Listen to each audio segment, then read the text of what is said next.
This is 3.6, Relations and Functions. We're going to identify domains and ranges of relations, and we're going to determine if relations are functions by inspection. Okay, so this will be part 1, and these bottom two we're going to work on in part 2. We're going to use function notation and evaluate different functions, and then we're going to identify domains and ranges of functions. So the first two objectives, let's get after.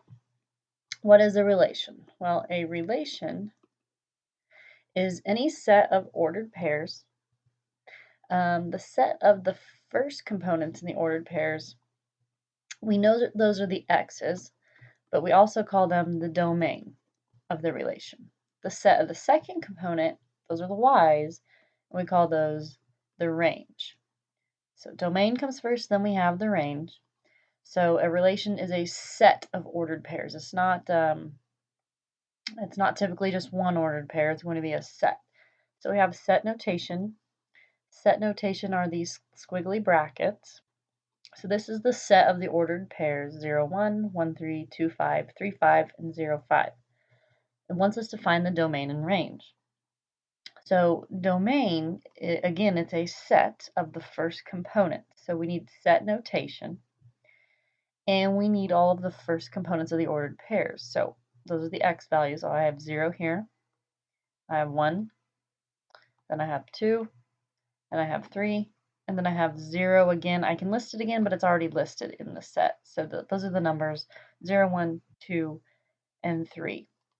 That's my domain.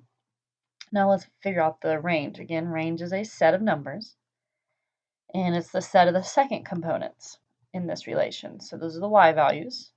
So the y value here is 1, then I have 3, then I have 5. 5 again, I don't need to repeat, and 3 again, I don't need to repeat. So it's the set of 1, 3, and 5. Okay, functions are a specific type of relations. So lots of different things can be relations. For instance, in track, there's a relationship between the place that you take and how many points you score, right? You typically first place you get 10 points, second place they'll give you 8, third maybe 6, fourth, I don't know, 4 points, fifth, I don't know, it keeps going. So maybe a particular track meet, this is the relation, right? This is a set of ordered pairs. First place gives you 10 points. Second place gives you 8 points, and so on and so forth. That'd be a set. Okay, so it's relating to different quantities there. Now a function, like I said, is a specific type of relation. A function, let's call this function f. A function is a rule between a set A and a set of B. It's a rule. So it's like set A gets plugged into a machine and out pops set B. Okay, so in order for, well, let me jump down here. Set A is like our domain, okay, of our relation. It's the set of inputs, right? We put it into the machine, and then the function pops out set B. That's going to be our range. It's the output. It's what comes out of the machine. All right, but the big rule on what makes a function is that this key part right here. Each element in the domain, so each x value, there is exactly one y value. So each domain, there's exactly one range. That's the key point there. That's what creates a function. Okay, so I don't want to do this example. What I do want to do is see if example 1, was that a function? Okay, so let's go back and look at example 1. Here's our set. Okay, remember we have the domain, those are the set of A, right? Those are our inputs, and we have B, our outputs, our range. Okay, each x value in the set A has exactly one y value in the set B. So let's go and look at all of our x's. Right? 0 maps to 1, 1 maps to 3, 2 maps to 5, 3 maps to 5, and then it says 0 maps to 3. Okay, so we're checking to see if each x value has one y value. So let's look at, in particular, the x value of 0. Who does 0 map to? Well, here it says it maps to 1, but here it says 0 maps to 3. Okay, so 0 is going to 1 and 0 is going to 3. Does that x value, does 0 have exactly one y value? No, it has 1 and it has 3, right? The x value 0 went to two different numbers. So this would not be a function because 0 maps to 1 and it maps to 3. 0 was an x value, these are the y values. If you have an x value, it can only go to one number. It can only go to one y value. Okay, so this one would not be a function. But let's look at this example I brought up about track, right? With this being my input, first place, second place, third place, fourth place, and fifth place, and the output is the point total, 10, 8, 6, 4, and 3. I could be completely wrong, but let's just say that this track meet has those point values. Does each A map to only one B? Well, let's start with 1. Who does 1 map to? 10. Does 1 map to any other number? No. What about 2? 2 maps to 8. Does 2 map to any other number? Nope, just 8.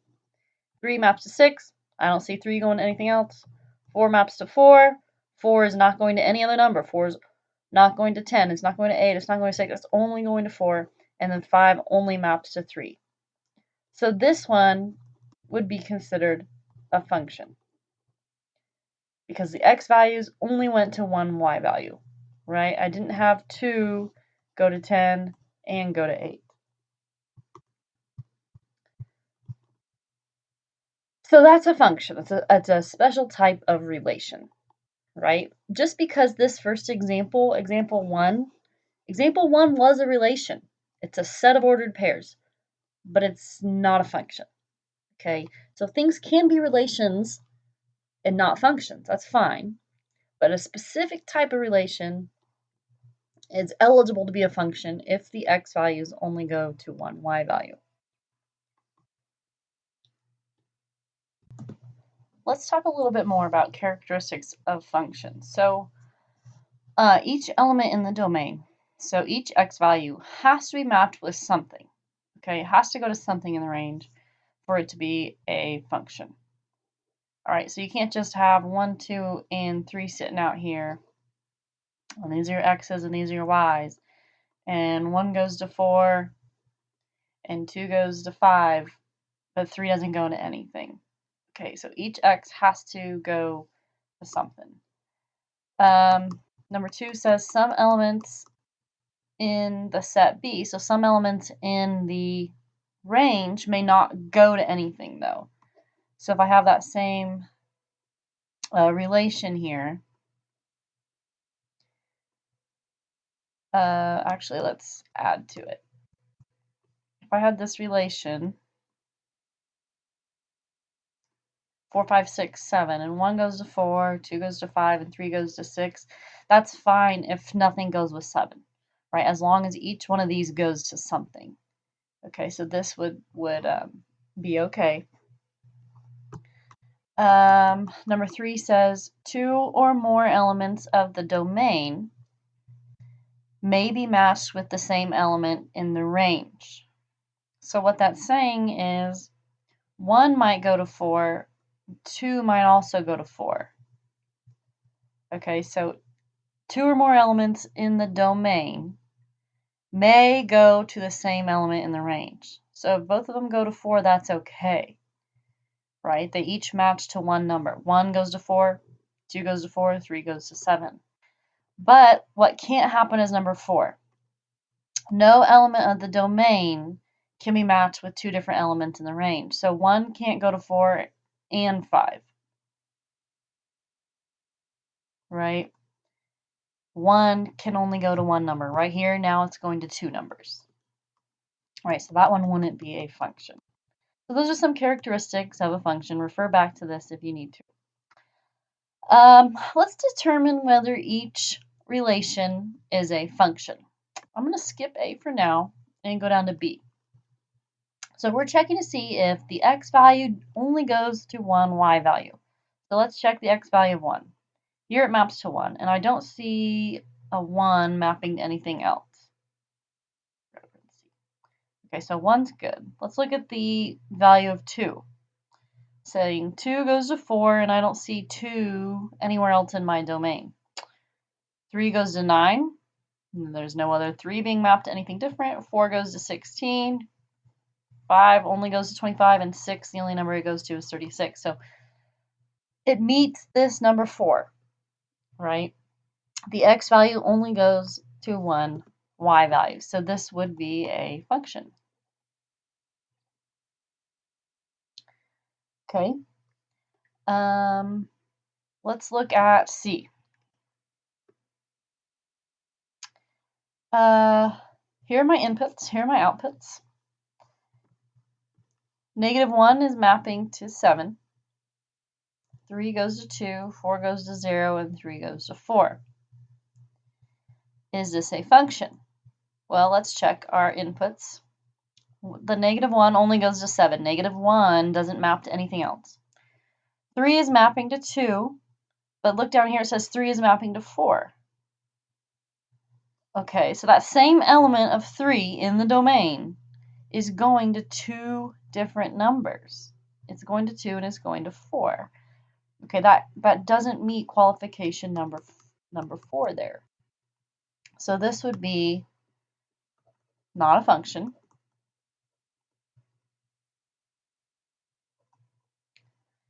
Not a function because 3 in the domain maps to 2 and it maps to 4 in the range. Okay.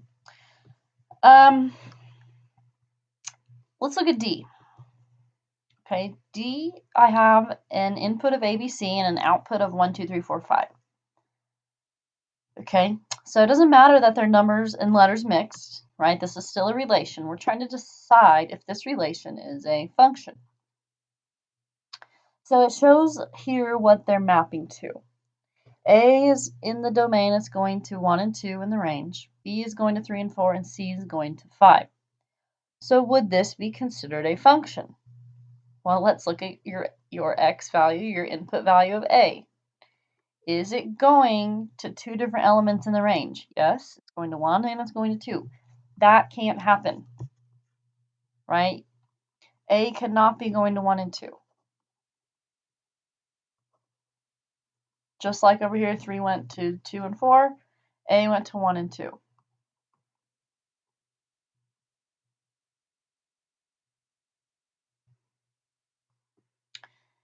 Okay, now we're ready for that part A there. It says the input value X is any of the states in the US. Okay, so we can input Maine, Texas, Alaska, Kansas, Missouri. We can input any of those states. Those are my inputs. That's my domain. And the output value, the Y's, or the range, is the number of governors in that state. So you have to have a little background knowledge here. Hopefully you got the social studies background, but like let's just for instance let's start building a set. Let's for instance input Kansas. When I input Kansas, how many governors do we have? Well, we only have 1. Okay, when I input Texas, how many governors do they have? Well, there's 1 governor in Texas.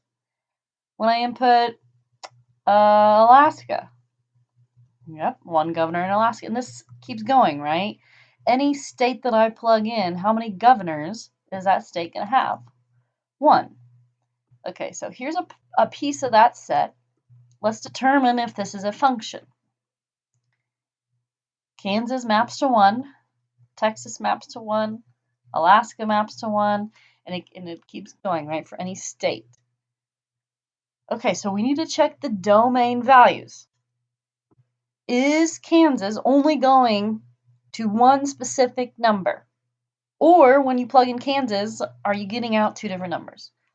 Well, you're only getting out one number. You're getting out the number 1, right? It's not like you go to Kansas and all of a sudden there's 2 governors, right? If I plug in Kansas, I'll never get out 2. If I plug in Kansas, I'm only going to get out 1. If I plug in Texas, the only number I'm going to get out is 1. This is a function, right? Because Texas is only mapped to one number. It's not like I had Texas here and Texas here with 1 governor and then 4 governors, right? So my input, each of these states has one and only one output. This is a function. I know that they all go to the same number, right? Kansas, Texas, Alaska, they're all mapping to the number 1. That's fine. That's okay. That can happen and still be a function, right? Because as long as Kansas isn't going to another number, we're good. As long as Texas isn't going to a different number as well as 1, we're fine. Okay? So this is a function because each state only goes to one number.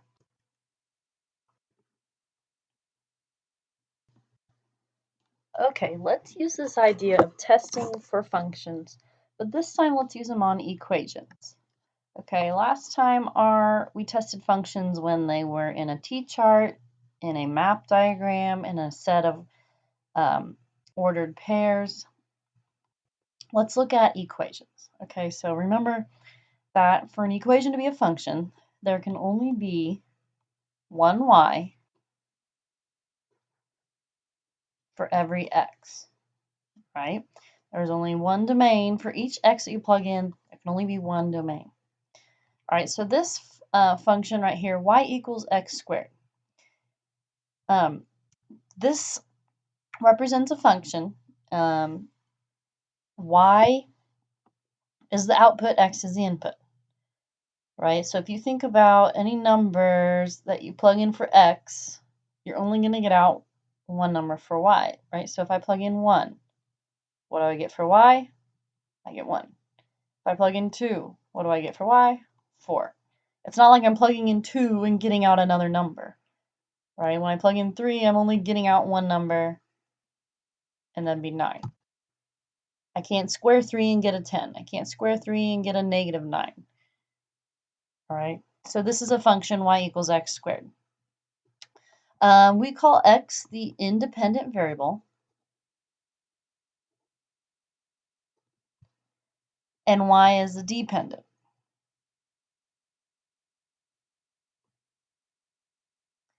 Okay, because y depends on whatever we plug in for x, right? I didn't know what y was until I plugged in 3, right? This y value depended on what I put in, because when I put in 1, I got a 1. When I put in 2, I got a 4. When I put in 3, I get a 9. This y value depends on what you plug in. Okay, so which of the following equations represents y as a function of x? So what I like to do, and what I like to tell you all to do, is to get y by itself. All right, so if I'm going to do that here, I'm going to move this whole 2x value over. It's positive, so it's negative, so if I add it, would be gone. And if I add it to one side of the equal sign, I'm going to add it to the other. Okay, so this means I have 3y equal to a positive 2x and a positive 4 being added together. So I can undo this times 3 by dividing by 3, which means I'm going to divide both of them over here by 3. So I'd be left with y equals 2 over 3x plus 4 over 3. And I'm trying to decide, is this a function? Is y a function of x? So let's just think about, let's brainstorm. If I plugged in different numbers for x, would I only get out one number for y? Right? So let's just kind of brainstorm and think like I did here. When I plug in 1, there's only one number I'm going to get out for y. When I plug in 2, still going to be one answer. When I plug in 3, I still get one value for y. It's not like I put a 3 in for x and I do all this math and my calculator pops out 2 different numbers. Okay, so it's only going to pop out one number for every x. So yes, this would be a function. Let's check B. So if we're working on getting y by itself, I see a positive x. This time I'm going to subtract it because an x minus an x would be a 0. So subtract x on both sides. So I have a negative y squared equals a negative x and a positive 2. So y squared is being multiplied by negative 1, which means I'm going to divide by negative 1 to get rid of that. So now I have y squared equals a negative 1x divided by a negative 1. So a negative divided by a negative would be a positive x, positive 1x. A positive 2 divided by a negative 1 would be a negative 2. Okay, now if I did really want to get y by itself, I would square root, but I'm going to pause here because I think it's easier to think about with y squared. Let's, again, brainstorm some numbers. If let's say, if I plugged in 3 for x, so I'd get y squared equals 3 minus 2, that's 1. Okay, well, that's 2 different y values, isn't it? Because when I plug in 3,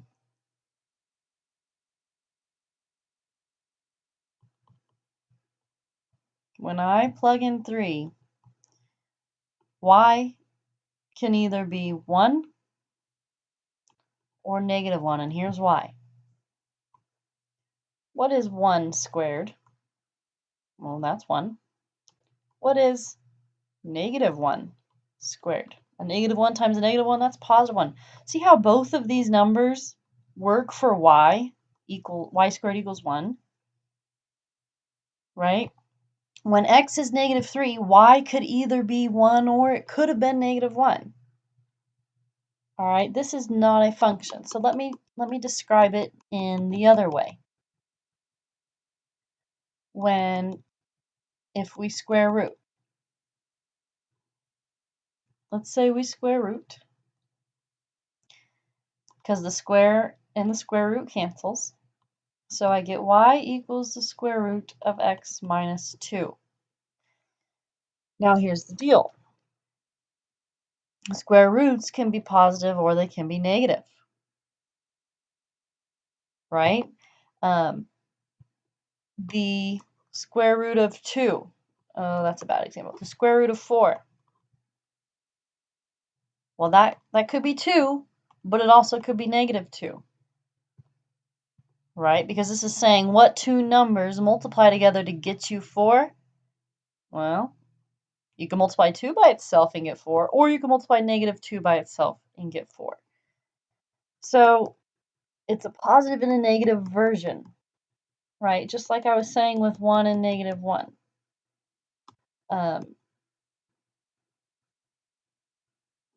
So this one would not be a function. Because, for example, when x equals 3, y equals 1, and negative 1. The x value that we plugged in spit out two different numbers, that's not a function. Okay, let's look down here. Y is already by itself. There's nothing I can do to get rid of the absolute value. So let's think about it in terms of plugging numbers in. Right, let's say, for instance, let's say I let x equals 2. Okay, so when x equals 2, I get the absolute value of y equal to 4. What numbers fit in for y that when I take the absolute value I get 4?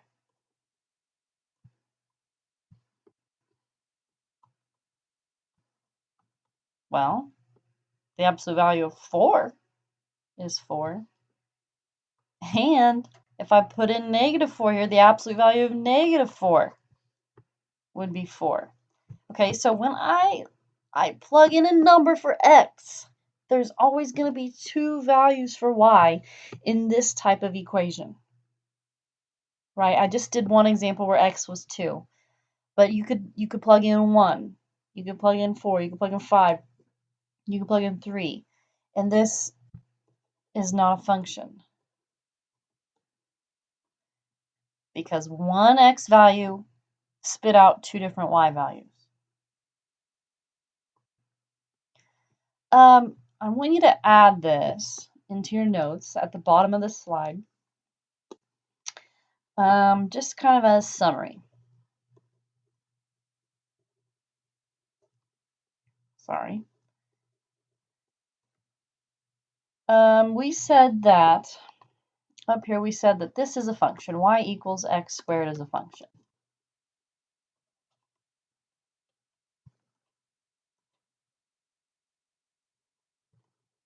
But then we just said down here that when we had y squared, it wasn't. Okay, so anytime you have something where y squared equals x, or x minus 2, or 3x, anytime you're starting with x squared, it's not going to be a function. Okay, so it's okay for x to be squared, but it's not okay for y to be squared. And then we had, just now we had the absolute value of y equal x plus 2. And that wasn't a function. So the absolute value of y is not a function. But if we had the absolute value of x, that would have been a function. Right? Because let's say I plugged in 2 for x. What's it going to spit out for y? A 2. Let's say I plugged in -2 for x. What's it going to spit out? A 2. Let's say I plugged in 4. It's going to spit out a 4. Each x that I plug in is only mapping to one number. 2 is mapping to 2. It's not saying when you take the absolute value of 2, you're getting a different number than 2. You're always going to get 2. When you put in -2, you're getting one number, that's -2. Right? -2 is not mapping to 2 and -2. It's not mapping to two different things. It's only mapping to one number. This is a function. Okay, so it's okay to have absolute value of x, but it's not okay to have absolute value of y. So this is kind of a guide to help you. All right, so basically, if y is naked, if it doesn't have anything with it, like a square and absolute value, it's going to be a function. All right, that concludes part 1. We're going to talk about part 2 after you solve those WebAssign problems dealing with part 1.